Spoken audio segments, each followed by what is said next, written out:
नागपूर शहरात क्रिकेट सट्टेबाजीचा मोठा अड्डा उद्ध्वस्त करण्यात गुन्हे शाखेच्या घरफोडी विरोधी पथकाला यश मिळाले आहे। 23 एप्रिल 2026 रोजी रात्रीच्या सुमारास सदर पोलीस ठाणे हद्दीत असलेल्या सदर बाजार परिसरातील अमर सज्जन अपार्टमेंटमध्ये आयपीएल सामन्यावर अवैध सट्टा सुरू असल्याची खात्रीशीर माहिती पोलिसांना मिळाली होती।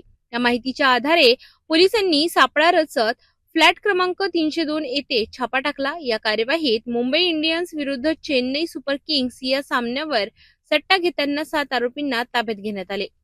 आरोपी हे ऑनलाईन लिंक आणि इलेक्ट्रॉनिक माध्यमांचा वापर करून लोकांकडून पैसे घेत क्रिकेट बेटिंग करीत होते। स्वतःच्या आर्थिक फायद्यासाठी ते अवैध पद्धतीने व्यवहार करीत असल्याचे तपासात निष्पन्न झाले।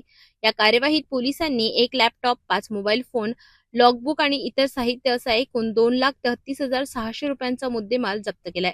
सदर प्रकरणी आरोपींविरोधात भारतीय न्याय संहितेच्या कलम 318(4), महाराष्ट्र जुगार कायदा कलम 4 आणि 5 तसेच आयटी ऍक्ट कलम 66D अंतर्गत गुन्हा दाखल करण्यात आला असून पुढील तपास सुरू आहे।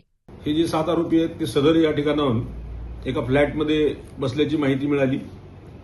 व्हेरिफिकेशन केलं असता बातमी खरी आहे असा आमचा समज झाल्यानंतर आम्ही एसीपीच्या मार्गदर्शनाखाली टीम पाठवली त्या ठिकाणी।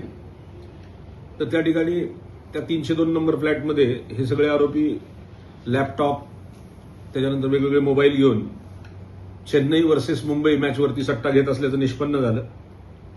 याच्यामध्ये एक आरोपी जबलपूरचा आहे, काही आरोपींची लिंक गोंदियाशी आहे आणि काही आरोपी नागपूरचेच आहेत। तर या पद्धतीने आम्ही सतत यापूर्वी आम्ही 1-2-3 दिवसापूर्वी बेलतरोडीला रेड केली होती, त्यापूर्वी झरीपटक्याला रेड केली होती।